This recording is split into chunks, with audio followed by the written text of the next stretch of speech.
Hello, everyone. I'm Coach Carlisle, and welcome to the Pursuit of Excellence show.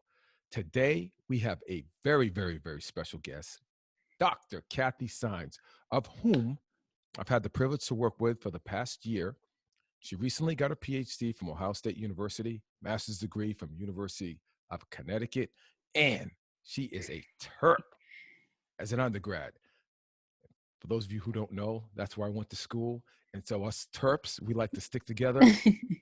More importantly, she's phenomenal in her field. She's currently working for the Cleveland Indians, doing a postdoc, working with the baseball players there, which has been great. She also is serving on my team to help with the NFL officials. She's my nutrition consultant. In addition to that, she has her own company, Embodied Sports Nutrition. And Dr. Cathy, thank you for coming on board to help inspire people to achieve their 2018 nutrition goals. All right. Thank you so much for having me. And yeah, I'm excited. 2018, it's here already, huh? We got to get those goals underway. It is here, right now. So we're going to talk about nutrition, everything to do with helping people to achieve their goals. We know that this time of year, holiday season, people are going to be eating, having fun, enjoying company and enjoying family and just enjoying having some time off, right? And Oh, yeah. then people start shifting their mindset right around December 30th. Yeah. And they shift into that mode where, all right, you know what? I just put on 5, I just put on 10. Gotta get to the health club. I gotta establish these goals. We know in the health profession, fitness profession, this is when the sales reps from health clubs make their money, right? Oh, yeah. Yeah, absolutely. This is when things are booming. Booming. I mean, if I'm in that industry and I'm a sales rep, I know from January 1 Mhm. to January 31st, I'm probably going to make about 75% of my income. Then the rest of the year, I got to hustle. Easily. I mean, that New Year's gets everyone so motivated. So we're going Right? to try to make it last. Because that's the ticket, right? That is make it last. That sounds like a song from somebody. Make it last forever. I don't remember who sang that, but that's what we want to do. We want sustainable change so that it's not just a New Year's resolution that lasts only until the beginning of the year, but Hmm. it's something that is a lifestyle change and can impact them throughout their life, not just a month or 2 months or 6 months. No, that's exactly right. I mean, I don't want change January 1. I want that change February, March, April. I want that to keep going. So that's exactly what we're ready to talk about. And that's the biggest challenge, hands down. So the topic of today is going to be about how to support people in the area of nutrition to achieve their life goals, right? It's bigger than just weight goals, it's life goals. Absolutely. Now, Dr. Cathy, there are umpteen different types of diets out there. There's this diet and that diet and blah, blah, blah. People don't know what to choose. It's it's crazy. So we're gonna play a game real quick. I'm gonna ask you, I'm gonna give you a word that's associated with a common diet. And I just want you to give me what comes to mind, a descriptor of what that is. We're going to start there with it. Ooh, we can start with a test. I did not prepare for that. And Pop quiz, pop quiz. this is a postdoc right now. Yeah. Let's try it. I'm ready. I'm All right. ready. All right. Here we go. Here we go. Man, I need a little sound. Ding, ding, ding, ding. Yeah. All right. You ready? Ready. Let's do it. Atkins diet, Low carb, the zone diet, small, frequent meals, ketogenic diet, low carb, high fat, vegetarian diet, no meat, vegan diet, no animal product, Weight Watchers diet, point system, South Beach diet, tiered carb system, raw food diet, don't cook, Mediterranean diet, fish, olive oil, veggies. intermittent fasting. Ooh, timing of meals. Okay. Which one works? Ooh, good question. I'm going to go with all. All can work. You got to personalize it. And you have to see which one's going to fit you the longest. Okay, okay. Now, in this field of nutrition and exercise and so forth, a lot of us, and I'm speaking for me, are Hmm. impacted by how someone looks. We have the great before and after pictures, right? Oh, yeah.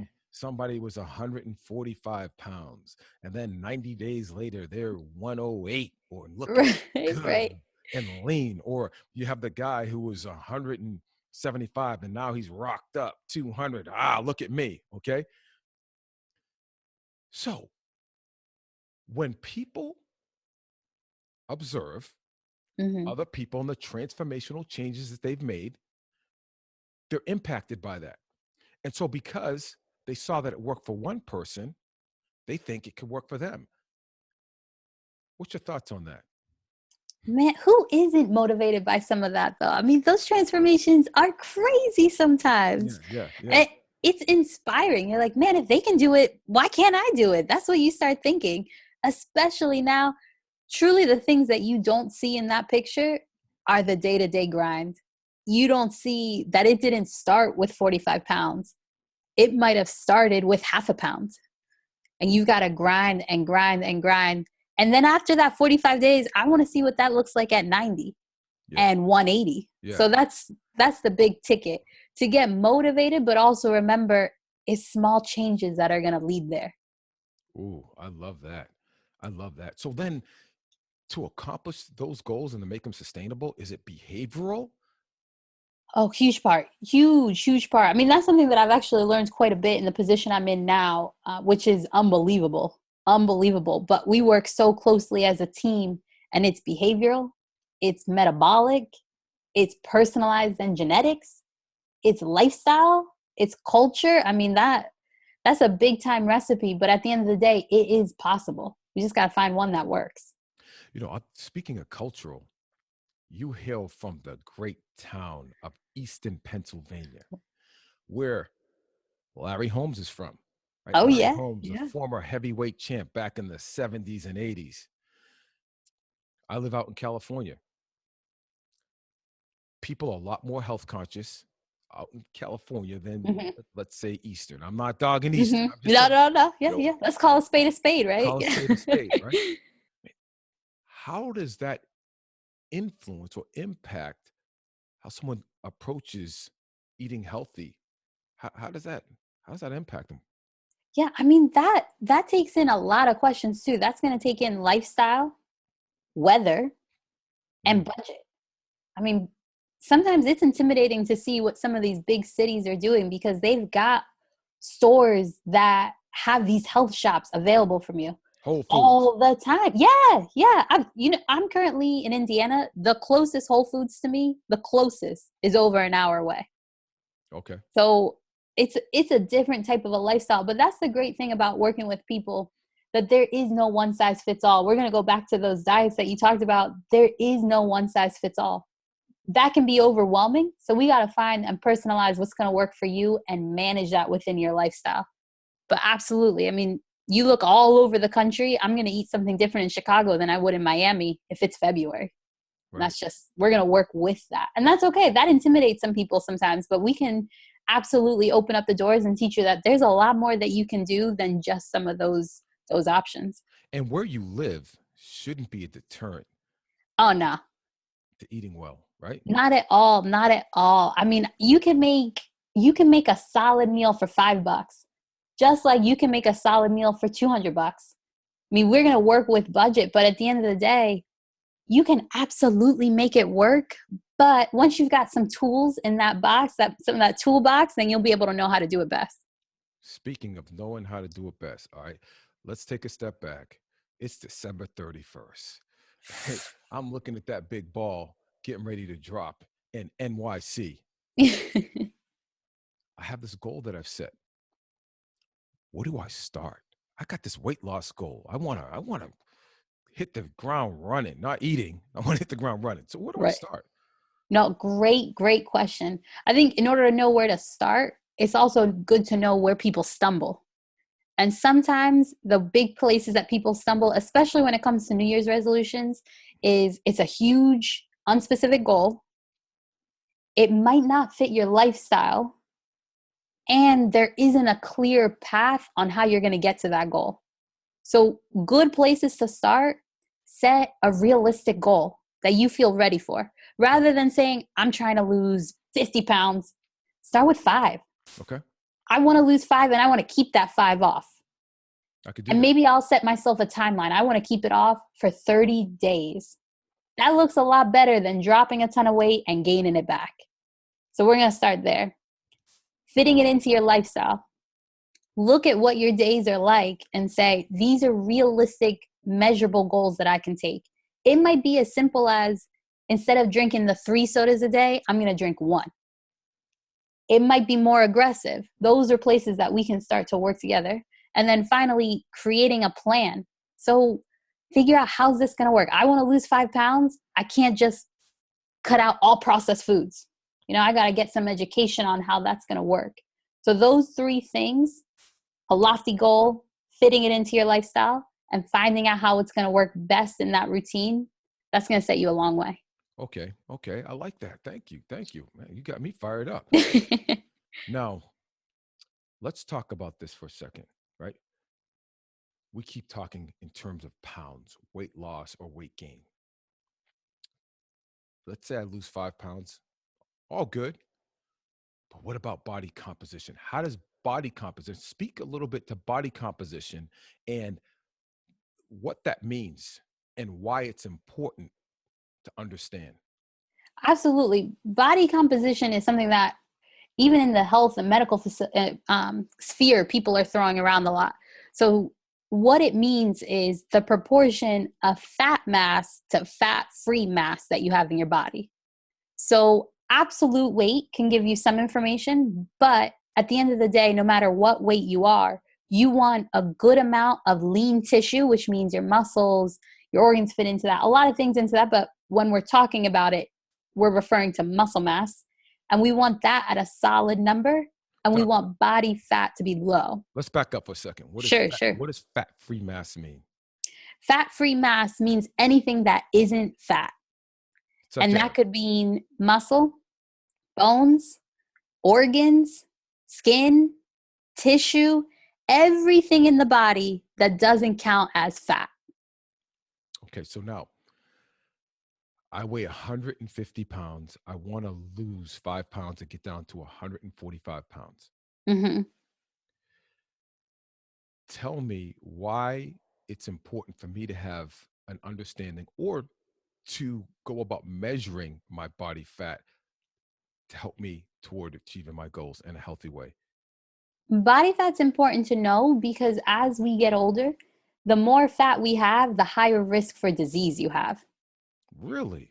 Absolutely. And it can get to ranges where real dangerous. And so sometimes, better than looking at it as, I'm trying to lose weight. Well, I don't want to lose muscle.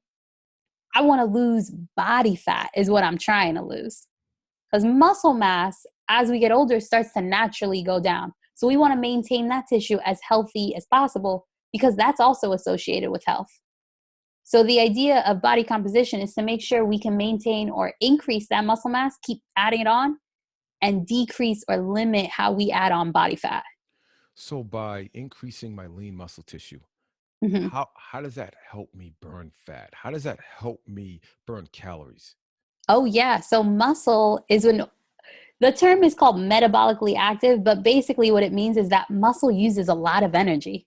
And it makes sense. Muscle helps you move. You want to get up and walk. You want to run with the kids. You're trying to get up the stairs. You're trying to jump out of bed. All of that gets assisted by muscle. So Okay, you want to make sure that's healthy and good quality tissue. excellent. All right. Now, here's one thing I've heard all my career. People will say, well, look, I want to lose the weight first Mm, before I start resistance training. yep. I Doc, hear speak that. to that. You hear that too? Oh my! I just heard it earlier this morning when I was talking to someone. It's probably, and you know what? I get it. I get where people are coming from, but absolutely, we can clear that up. So sometimes when you lose weight, if you're also losing muscle mass with it, depending on what ways you're losing it, that's not a positive weight loss. You might be losing a lot of good things in that. So what you want to do, especially when it comes to resistance training, is not be scared that the scale isn't moving if you're doing your exercises right and your diet is on point as well. All right, let's speak to that for a second, Doc. Mm-hmm. I got this goal. I want to lose 5. Mm-hmm. I weighed myself January 1. I weigh 150. I keep going back to the 150, right? Yep. I'm in the gym. I might even hire a trainer. Yeah. We're working 2 days a week. Trainers got me doing all these weights, right? And then I'm doing my cardio as well. Mm-hmm. I get on the scale January 31st, and guess what? I'm 152. Yeah. Now Goes I up. now I might look bad, but my weight went up. It's so frustrating when what you focus on is the scale. That scale can be your worst enemy sometimes because it might not be showing you what's internally occurring, that you're improving your composition, that body composition that we just talked about. Yeah. You're losing tissue that can affect your health negatively, and you're gaining tissue that can affect your health positively, yet the scale isn't changing or it's going up. So in those cases, what I like to tell people or what I like to talk through is rather than always stepping on the scale, look at some other things that you can measure. Like, how does your clothes fit? Okay. What are some of your results from the doctor when you go for that follow-up or that checkup? How's that looking? How are you feeling? How are you sleeping? How are those aches and pains? Are those kinks being worked through? Because that scale is one number, but it's not the whole picture. So that's one way of looking at it. Another way, would you recommend getting my body fat measured at the Oh, beginning of the absolutely. year? Yeah, absolutely. If and a lot of gyms offer these services. And so what they're gonna explain the process to you in a couple different ways. But essentially what you're looking at is that proportion of fat mass to lean mass. And that's exactly what we just talked about because people are starting to realize the number on the scale isn't always telling the whole picture. All right, Doc. So when we're looking at a body composition change, right? Let's go back to that 150-pound example. All right. Let's say I'm really lean, 10% body fat. 10% body fat would mean I Mhm. have how many pounds of fat? Oh man, you're you're challenging my math. My math, yeah. Can I use a calculator? Oh, yeah. Yeah. Okay. Let's figure it out. Because I think this is a pertinent topic that a lot of people need to know because it can help them overcome some of the obstacles that get in their way when they get on that scale and they're like, oh my goodness, I gained some weight. So what that's gonna mean, I'm embarrassed that I had to use a calculator for a It's okay. 10%, but Yeah. I just want to make sure. No doubt. No doubt. Make That's sure. okay. Hey, you got your PhD. Yeah, We're we good. gotta know. Yeah. So that would mean you've got 15 pounds of fat. There you go. That's 15 pounds of fat. Doc, I didn't want to say that, but because I No, figured I'm it out in saying, my head, but we're good. I, and I'm gonna imagine most people listening right now, they beat me to it. It's Yeah. all right. Thank you for your patience, everyone. Thank you. But with that 15 pounds of fat, it's one of those things where, let's say in 90 days, you get that tested again, Yeah. hypothetically. Okay. That scale number goes up, but now you're down to an 8%. So you lost body fat, you gained metabolically active tissue in that lean muscle mass. Your health is improved. You're doing great, phenomenal, phenomenal. Doc, what metabolically active? That's a handful. What does that mean? Yeah. Help me. Yeah, metabolically active. And this is a great question because you'll hear this talked about a lot from health and fitness experts all the time. And what that means is it requires a lot of energy. It means that tissue burns through energy because it's always moving. So another tissue that uses a lot of energy, our brains love energy. Our muscles love energy. Fat is for usage of energy. So it's not going to burn that way. You got to burn it for energy. It's not necessarily using the energy. Oh, So that's where give me an muscles example. differently. So Unpack that a little bit for me. I like to use the example of a bank account Okay. where basically fat is almost like your savings account. All right. You can put money in, you can take money out when you need it, but it might not be the engine that's always revving like a muscle. Okay. Okay. Excellent. Now, let's talk about another common perspective that people have when it comes to exercise and diet is this. Well, you're talking about weight training and strength training. I don't want to get big, right? And normally the people that say that are the skinniest people. I don't want to get Yeah. big. Yes. How do you address that when you're trying to give them a robust or comprehensive plan that includes some resistance training because you want the tissue to be more metabolically active, and yet they're a little gun shy when it comes to strength training because they don't want to get big even though they're 110 pounds? You know, I don't blame anyone for that. I come from a dance background. Okay. So before I started lifting, that's what I thought too. And then I had an unbelievable graduate program with amazing professors, and they broke this down every single year. And at the end of the day, especially when it comes to let's break this up by gender. Women don't have the hormone signals necessary to gain that type of size. Okay. So please, it's resistance training is so great for the bones. It's great for that muscle tissue. It's great for the body in terms it burns a lot of calories. So we're working when we're resistance training, but you are going to increase muscle mass. However, it's not going to be to that level where you feel huge or what you might see in a magazine or online on like a bodybuilder or something. That's a completely separate program. And then when it comes to men, same thing. That signal is not going to get them to that certain level. And if you are someone, because I'll hear this a lot too. Oh, you know what though? I'm someone that puts on muscle very quickly. Well, first of all, that's a good thing. Yeah, it's not my problem. Yeah, yeah. Putting on muscle that's good. And that tissue, like I said, is healthy, high quality tissue. So it's okay. Like, don't be scared of the muscle. It's going to help you burn that fat. It's going to help you improve that body composition and overall improve health. Okay. All right. Doc, I have this goal. Got to lose weight.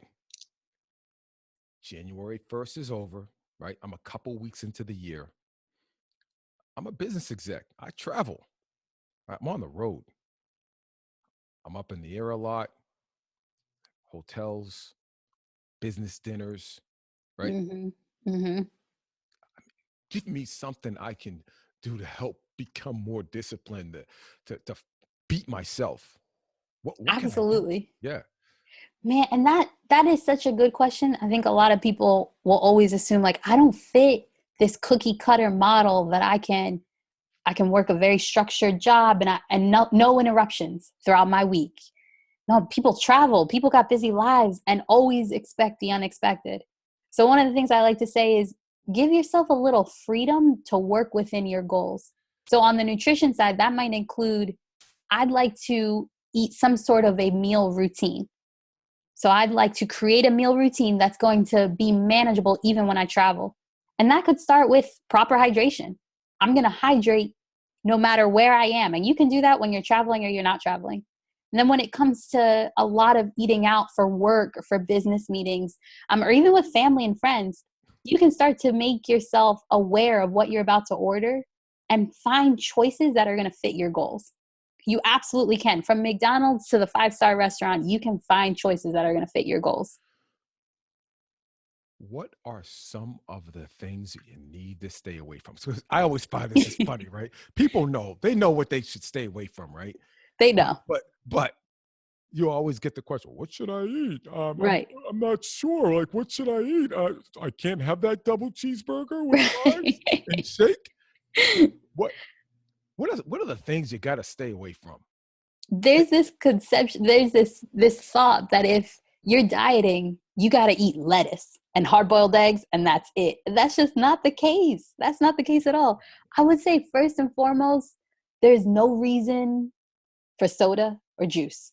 That can be the first one. If all you do is try to reduce soda and juice, you're on a good path. We Okay, can start there. talk to me. I like that. Yeah, we'll start there. The reason for that is sugar. It's got a ton of sugar. So let's say some more about sugar. What effect does empty calories, the sugars, have Hmm. on one accomplishing their goals? That sugar, I'm going to put trans fats and added sugars together. And essentially what they do is they wreak havoc on the body. They affect the gut bacteria. They affect the whole digestive system. They affect how you think and feel. And ultimately, what they are is that it's this high energy that you can't use right away. Yeah. And therefore, you're going to put it into that savings account that we talked about earlier, where fat's the savings account. There is no way to use all that energy. It immediately gets put into a savings account.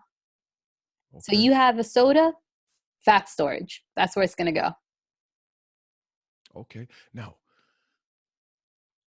what approach would you recommend if I wanted to find out more about my own biological profile, what sensitivities I have to foods, if I wanted just to determine the things that are best for me? Mm-hmm. Any thoughts on that? Absolutely. So there's some general guidelines that are going to help us all. Like in general, all of us are going to respond well to proper hydration. All of us are going to respond well to a certain protein level. We're talking the regular person. And then when it comes to other things, I like to call them sensitivity. So your sensitivity to certain foods. Well, one thing that people do is almost like an elimination diet, but they basically start real simple and start adding foods in and kind of seeing how they feel. Tips that people talk about are a food journal or food tracking with someone that can help you with it. Because that can get old pretty fast. It really can. Yeah, your typical 72-hour food report, right? Mm-hmm. 72-hour food log, dietary log. Exactly. I've seen people come out the gate. Again, they're motivated. They'll track their food and then they'll fall off. Now, for those who I've witnessed that have tracked their food, because what you measure, you improve. Mm-hmm. I've seen people have great success with it. Yeah.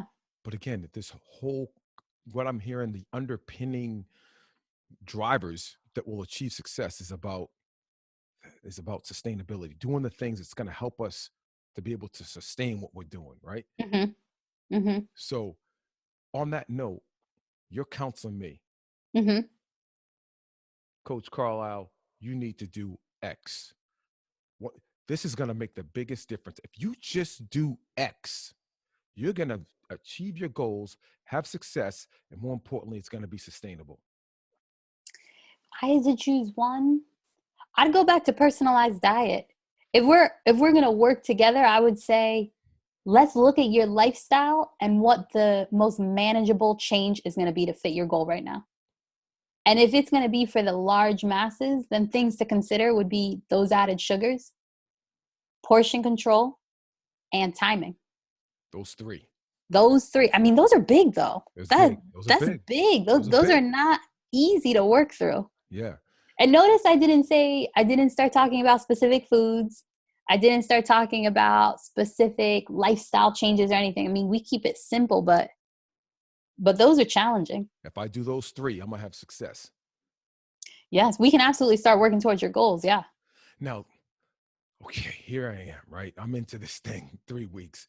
I'm going to be honest, folks. There's a couple vices that I have. I do. One, if I can be open, peach cobbler is a vice I have. Another one, I'm gonna be honest with you. All right. I like smoked wings. Mm. So if I fell off the wagon, right, a lot of times people will beat themselves up. You fall off the Oh, wagon. yeah. Do you subscribe to that 80-20%? Or like Always. do you? Tell me about that. Always. And some people, sometimes when I'm working with someone, I let them pick the percentage Okay. because some people want to do a 90-10 and some people real busy. We got house full of kids. We got busy jobs. We got a lot of sports that we're driving around to. We stick to 70-30. So we keep it flexible, but absolutely, because realistically, like we said, life changes. You have to work and be forgiving to the times that it's going to be okay. Family gatherings, traveling, weather. You were going to do a big grocery shop and now you're stuck in a snowstorm. So we got to work with it. So when we talk 90% what? 80% what are we talking about? Oh, yeah, good question. Good question. I got used to it since I've been talking about it lately, but 80% you're on point. You're on point and on track with the diet program that you're following. 20% you give yourself a little freedom. So maybe that's where instead of keeping yourself from that peach cobbler and then binging, we just have a little piece of it. Okay. A little Thank piece of that peach cobbler at some point in your goals. you. Okay. Just a little bit. So yeah, just a little bit. Or you know what people talk to me a lot about? French fries. Love them. Yeah. If I'm gonna have French fries, I can't help myself. So they say I like a burger and fries. And I say, all right, what if you did the burger without the bun and ate the fries? How's that? Okay. Yeah. So we can work with it. Okay. Okay. So then you've addressed some key areas. You've given me three things that I can do that'll make a difference if I do it consistently. Are there any other approaches or strategies that I can adopt that will help me along the way toward achieving those weight loss goals, weight gain goals, increased muscle size, and so forth? Diet and exercise, that Okay. combination is huge. There's so much research that's done on, is diet better or is exercise better? Which one should I do? What type of diet? What type of exercise? There's a lot of research in that area, and there's a lot of different results that may sway someone one way or the other. However, if you combine diet and exercise, there's very little controversy there. That is the best combination. Hmm. And it's that old phrase, you can't outrun a bad diet. I can't just jump on the treadmill a couple more miles if I'm going to really binge one day. At the same time, if I don't eat perfectly, where's that muscle mass coming from? Right. Right. Oftentimes we'll say you can't outtrain poor nutrition. So look, Right? 2018's here. I've started eating healthy and I've started exercising. Walk me through, should I eat before exercise? What should I have during exercise? What should I have post exercise and why? Absolutely. So, and I keep going back to this. It gets tricky, but a lot of it's going to be personalized. And so what I mean when I say personalized, I'm looking at not just your goals, but also where your health status is at the time. So, because that's going to affect how everything else is sort of mirrored. Let's say in a regular person, we're talking a traditional diet and just a standard American diet. So think about what you're normally eating. Eating something before exercise can absolutely give you the energy needed to power through the remainder of it. Now, eating too close to exercise, I mean right before you jump on the treadmill or right before you go to hit the weights, it might just give you an upset stomach because all that energy needs to go to muscle at the time. So you don't want to be digesting food. So about an hour before you go to exercise, great time to pick up a snack. Okay. I like to get my workout in before I start my day. 5 a.m. I'm up. Mm-hmm. I go to the gym, but I don't like to eat that early. I don't want to Sure. eat something. Is there a recommendation that you would have for what I should eat before I work out, given that it's 5 a.m.? Absolutely. I would ask the person, are they comfortable having a protein shake? Even if it's a small one right before they work out. And if they say, I really don't like it, I'm used to working out like this, I would then suggest make sure you're properly hydrated. Would you have something during the workout? And if they say, I'm not sure, then I'd say, okay, then the solid meal after the workout. Now that's for someone that knows themselves and that's how they work out. For someone who's new and starting out, I would say try something small like that protein shake. A whey protein shake will be super gentle on the stomach, and then take a lighter workout in the beginning to see how you're feeling. Why do I need that? I've been doing this for years. I'm good. Why do I need a whey protein shake? How's that gonna help me? Man, whey protein is amazing. So when we look at protein, we talk about quality of protein. Everything is compared to the top quality. Top quality of protein is an egg. Whey protein scores higher than an egg when we talk about quality of protein. And that's because it has all the amino acids our body needs and in the nutrients that our body can absorb easily. And it does. I mean, there is so much research that's done on people that it's given to in health risks, people that need to gain muscle mass, people that need to improve body comp, whey protein. So it's easy on the stomach. You can now find it conveniently at grocery stores and health stores. You can get safe options depending on the company that you go through. So you also don't have to worry about, I'm not into taking supplements. That makes sense, especially if you're not comfortable with that. But a lot of the supplement companies now do intense testing and have a third-party testing to make sure you're nice and safe. So you can look into that. And then because it's easy on the stomach, if you're someone that doesn't like to eat right before you work out, well, that's something you can now have some energy in. Protein before your workout, it means that you're able to build that muscle right away. Protein after the workout is going to rebuild the muscle that you just worked through. And research studies that have been done show that both are good. Okay. So why not get it in? And that way you get some energy and some muscle building properties. Should I eat something differently? Let's say I'm going to hit a cardio workout, right? Mm-hmm. You have some cardio out here in Cali. You got some cardio monsters. Right? Absolutely. They're going on a 20-mile bike ride. It's not uncommon for people to drive their bike or ride their bike to work. Right. Or they get on a piece of cardio equipment and they go. Should my dietary approach change based on whether it's a cardio dominated session versus a weight training session or a circuit style session, or I'm doing a group exercise class? Talk to us. Man, that's a really good question. I would first take a step back and look at my habitual diet. I think sometimes people worry so much about the nutrition around the workout that they forget you might eat the rest of the day too. We got to make sure it all looks good. And so why I mentioned the habitual diet is, especially in the cardio world, you might follow a very traditional diet that's a higher carb, moderate protein, moderate to low fat diet. So if you're not sure, most likely you fit into that category. Or you may follow a very low carb diet that's very high in fat, still moderate in protein. And the reason why you might be following that diet is because you want to be efficient at using fat. So we're now taking the conversation in a different route. But what I'm saying is, when you're looking at what your habitual diet looks like, your nutrition right before your workout can reflect that habitual diet. So if you follow a regular diet, that means you'll want to eat something with a little bit of carb and a little bit of protein before your workout. If you follow a higher carb diet, you might take a much different approach that's got more electrolytes and some protein in it right before your workout. Okay. Now, I know that you've done some extensive work in the area of sleep, right? With the study that you did back at UConn, I believe. Tell us a little bit about how sleep impacts performance as it relates to nutrition and exercise. Absolutely. So I haven't had the chance to do any of my own research with sleep, but I have been able to work with those folks. And sleep is where the recovery happens. Sleep is where the body resets itself. Lucky for us, proper nutrition and exercise help sleep. Well, it's great. So it's one of those benefits that you get from both sides of it.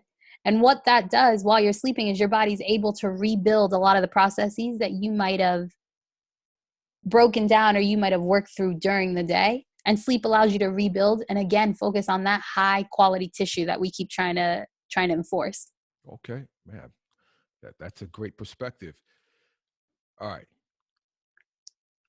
you come into my kitchen, right? We'll say mine because Yeah. I don't want to offend. I don't want to offend anybody out there. You come into my kitchen, and the goal is to do a complete overhaul. Let's say I eat uh, okay. I just eat okay, right? Mhm. That means a lot of things to a lot of different people. Okay. Right, right. You come in my kitchen or my refrigerator, what are you see a particular item in my refrigerator? What are you taking and just tossing it? You won't hurt my feelings because you've been hired to come in and do an overhaul. So what are you Take and tossing? toss. Yeah. Take and toss, juice. Okay. Out. What else? Out. Soda. Out. What else? Margarine. Whoo. Now, why margarine? It's high in trans fats. Oh, okay. And Yes. let's talk about trans fats for a second. Why is trans fats bad? So trans fats have been have been modified essentially. And when you go to produce them, they change it a little bit. And the way they change it and the way that affects your body is, again, it's similar to that added sugar, just disrupts the system. So it's terrible for the body. Ooh. And so a lot of times when they were trying, we went through big stages as a country to try to reduce fat and to try to get rid of fat. Well, fat gives a lot of flavor.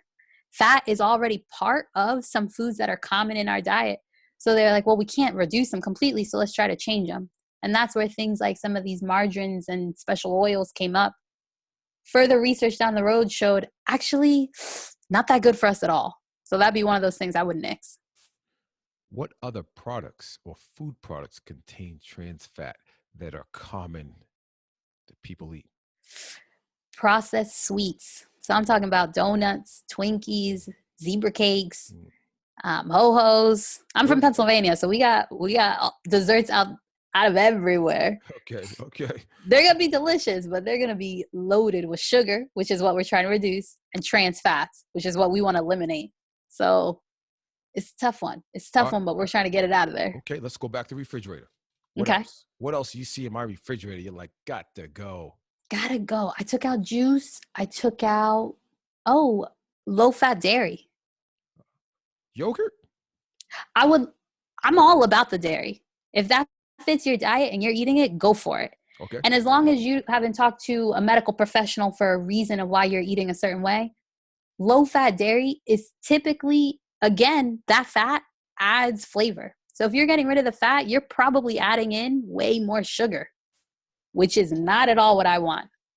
So it's okay to look at some reduced fat dairy or whole dairy. Whole fat dairy, there's some research studies right now that are showing they're totally fine for health. And because they keep you full longer, you're not likely to reach for all those snacks and those added sugars. All righty.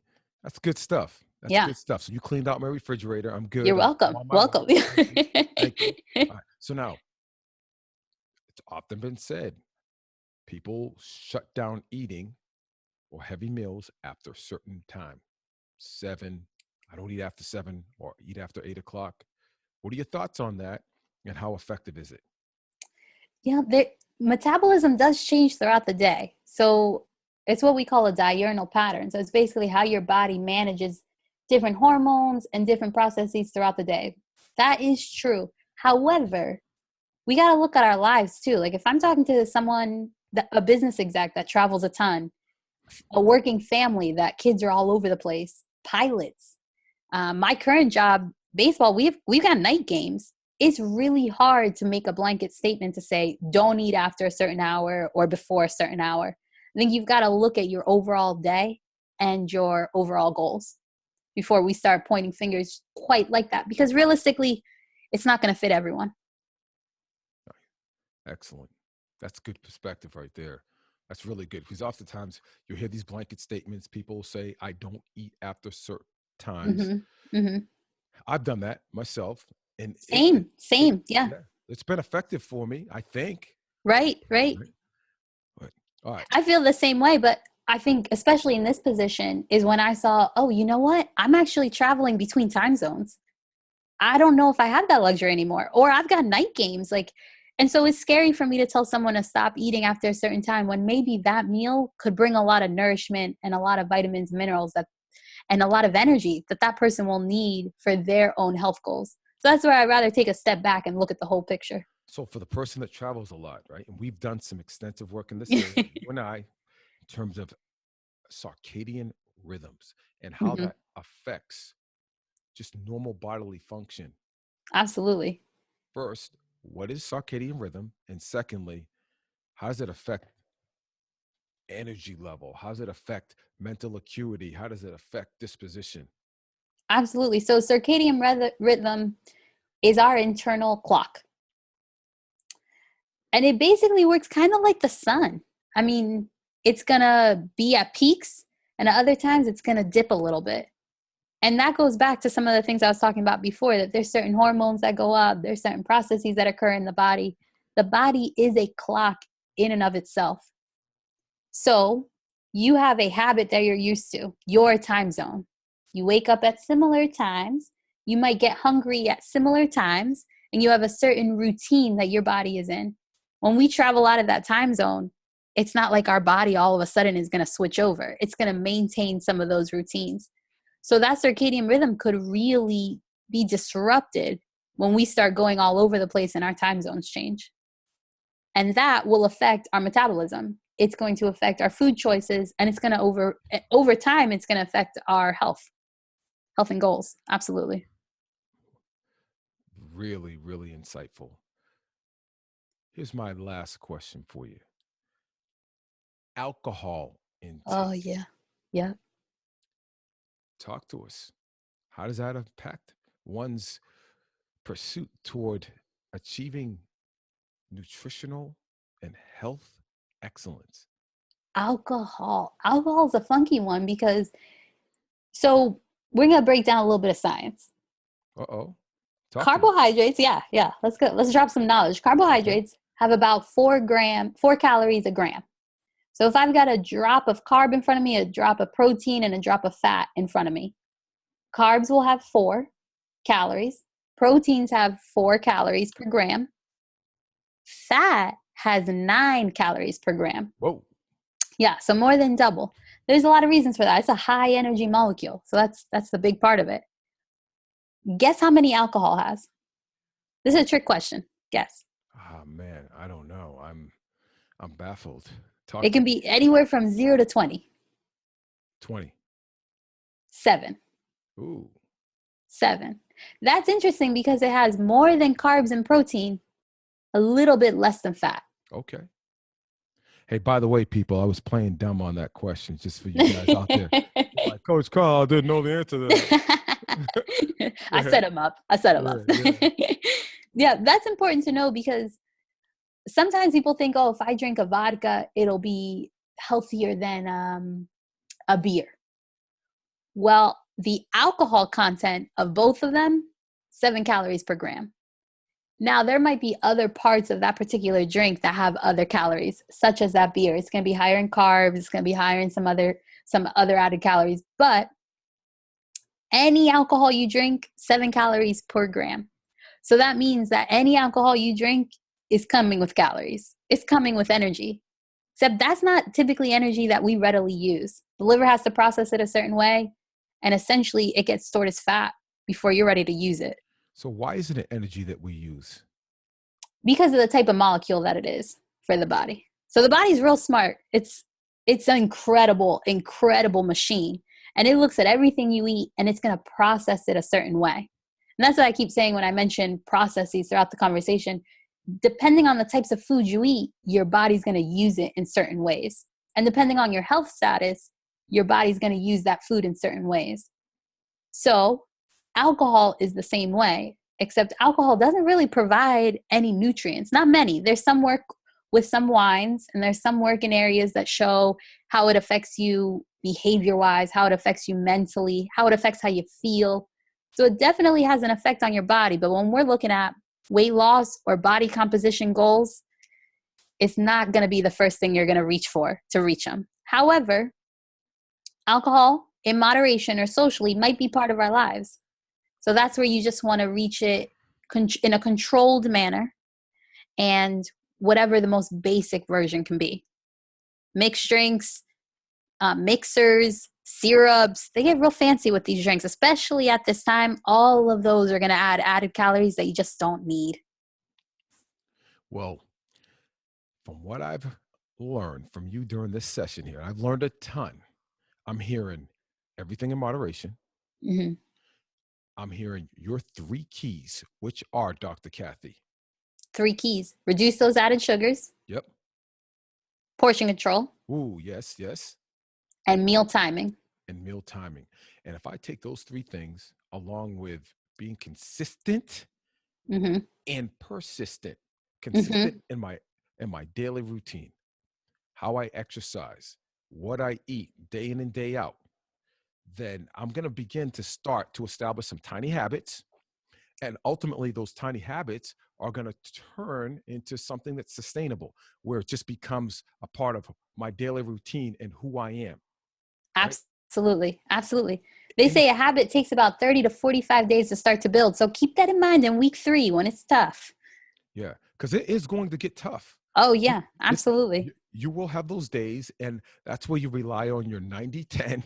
Right, right, right. 90% of doing things, taking in the good things, and Hmm. 10% where you give yourself a little wiggle room, right? Don't change it. Don't make it 99 and 1% Right, right, type of thing. right. But, you know, no, 99 and 1 is good. Don't make it like 50-50, 50, right, right? exactly. So uh, as we wrap up here, what else do you have to say to the audience that's going to make the transformational change that will allow them to achieve excellence in their endeavors?